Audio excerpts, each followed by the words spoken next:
কাল সুমনের জন্মদিন ছিল, সেই উপলক্ষে বাড়ি গিয়েছিলাম। তাই আমার আর স্পেশালভাবে তাকে কিছু করে দেওয়া হয়ে ওঠেনি।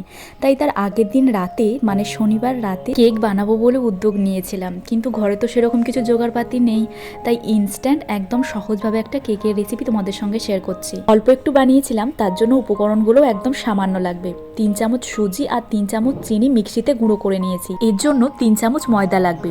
আমল দুধ জলে গুলে রেখে দিয়েছিলাম, সেটা দিয়েই ভালো করে একটা ব্যাটার তৈরি করে নিয়েছি।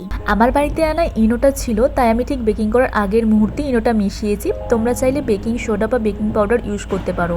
এর মধ্যে আমি কিছু ড্রাই ফ্রুটস আর সিডস মিশিয়েছি। কিছুটা কুচি করে ব্যাটারের মধ্যে মিশিয়ে দিয়েছিলাম, আর কিছুটা গোটা রেখেই ব্যবহার করেছি। আগে থেকে প্রিহিট করা কড়াইয়ের মধ্যে এটাকে বসিয়ে 20 মিনিট মতো বেক করে নিয়েছি। এভাবে ইনস্ট্যান্ট হেলদি একটা কেক তোমাদের প্রিয় মানুষের জন্য জন্মদিনে ইনস্ট্যান্ট তৈরি করে ফেলতে পারো, কিংবা ব্রেকফাস্টে সকালে চায়ের সঙ্গেও কিন্তু সার্ভ করতে পারো। সন্ধ্যায় একটু হান্ডি চিকেন বিরিয়ানি বানিয়েছিলাম, সেটা তোমাদের পরের ভিডিওতে শেয়ার করব।